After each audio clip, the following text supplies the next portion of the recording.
Good evening, welcome to The Play. I'm Dave Morris. Today we'll talk fancy Italian sports cars, antique auctions, and storms on the horizon.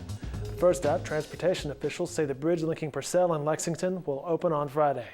The 76-year-old bridge closed on January 31st after repair work caused dozens of cracks to form. The closure created headaches for residents, turning a 5-minute drive into a 45-minute drive. The structure will open again on June 13th, but there will be a temporary road limit. Our Jennifer Palmer will have more on the Purcell-Lexington Bridge in Thursday's editions of the Oklahoman. The Red Cross is launching a Spanish-language preparedness app. Following the May 31st tornado and flooding of last year, Red Cross officials said they hope to do a better job of communicating with Spanish-speaking residents. I think, the Red Cross, we realize that most people are getting their information on their smartphones or tablets, and so it was just the natural progression of getting information in people's hands. There's still the classroom approach. They're still going out and doing, big, large seminars and talks, if you will. But at the end of the day, when you're walking around, what do you see people doing? They have a phone in their hand and they're looking down. Back to those fancy Italian sports cars. Fiat of Edmond will become one of the first dealers in the United States to begin selling Alfa Romeos. Hasn't happened in nearly 20 years. According to business reporter Brianna Bailey, the Italian luxury cars have only been available in Europe since the mid-1990s. The dealership expects to get Alfa Romeos in the showroom in July. What's the cost? Well, they start about the $60,000 range new, depending on your options.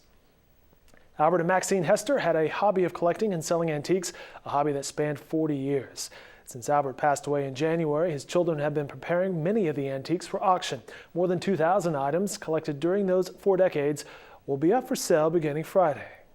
There's so much here, every one of us kids, there's plenty of to go around as far as heirlooms and things that we wanted to keep. And even after we got through selecting the things that we want to keep for our own homes and our own memory purposes or whatever, we haven't made a dent. You can't tell that we took anything.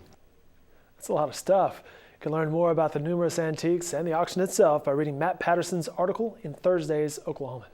All right, back to that weather. There's a chance for storms later this evening, and the chance increases as we head into the overnight hours. Forecasters say winds up to 70 miles an hour, large hail and flash flooding are the main hazards. Experts expect the storms to linger through sunrise, but the severity of the weather should diminish later in the day. Highs will be around 80 on Thursday and Friday, and the upper 80s for the weekend. Not too bad. Remember, the World Cup begins tomorrow. In our sports section, we'll have a preview of watch parties and all the stuff you need to know as the next 4 weeks of the World Cup. That'll do it. These stories and more in upcoming editions of the Oklahoman and videos online at News OK.